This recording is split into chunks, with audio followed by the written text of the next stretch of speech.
Welcome to Salon Insider. I'm Stacey Soble with Salon Today. We all know that a salon is a people-based business, and the very foundation of that business is its relationships.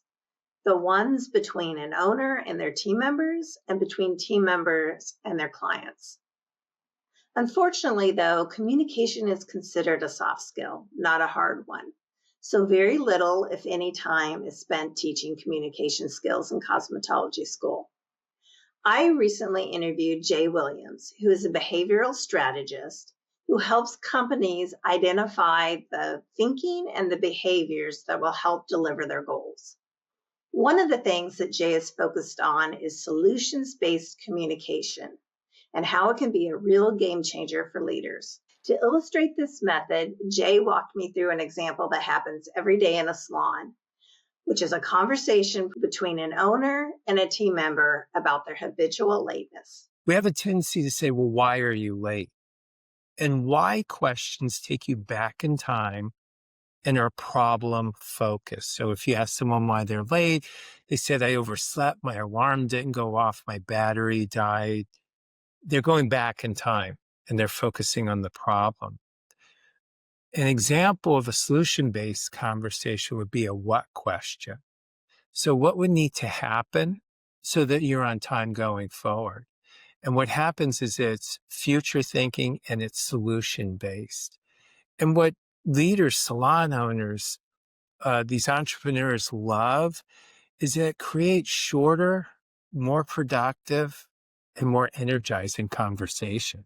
Thinking on this, I shared with Jay that a why question seems like it would put the other person on the defensive, and he agreed.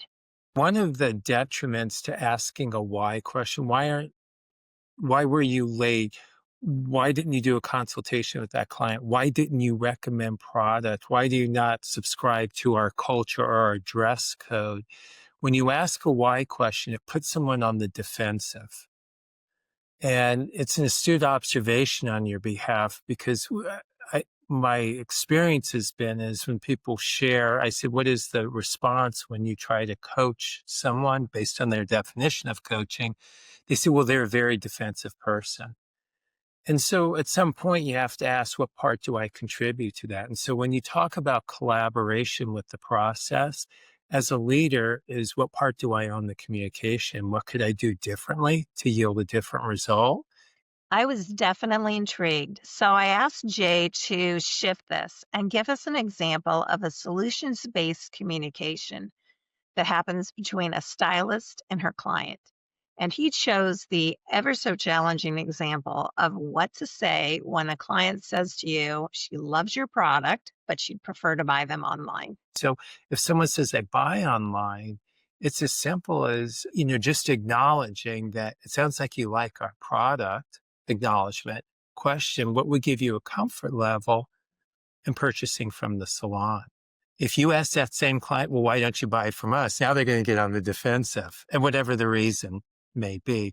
And so what people love about this solution-based communication and conversation is it has universal applicability. So you just gave an example of a stylist to a client. You could do a salon owner to a stylist to an owner, a front desk to a stylist.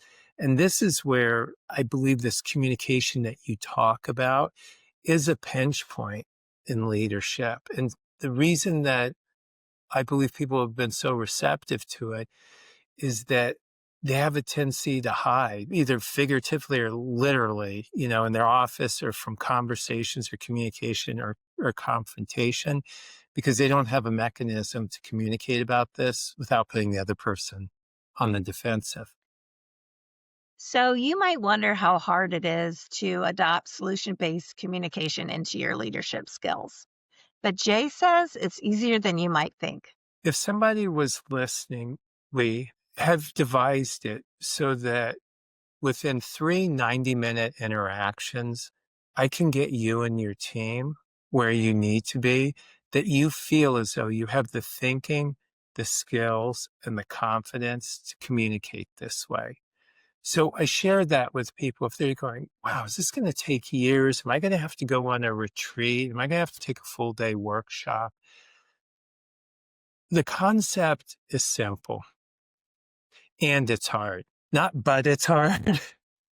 It's simple and it's hard. What's hard is to be in the moment. And so to answer your question, if you're listening and your first question is, can I do this? The answer is yes. Finally, Jay shares some words of wisdom about asking questions and how using them can help people buy in and work with you to find the perfect solution. So let me just give you a couple of bullet points for people who are listening. So if we never interact again and they want to take something and walk away, is where people weigh in, they buy in. I want to tell you why I'm asking questions in this approach to your point. And so they're going to have a greater commitment to the solution they come up with. The second thing is the reason I ask questions, if in my leader role, I'm going to serve to truly coach them based on that definition. I want to know what they know. I want to know what they think, and I want to know what they feel before I respond. And what I'm looking to do is what goes into anyone's readiness level are two things, willingness and ability. I won't know that if I'm doing all the talking. I won't even know if I'm doing that if I have the assumption. And so even asking questions would be the third thing when you know the answer can serve you really well as a leader.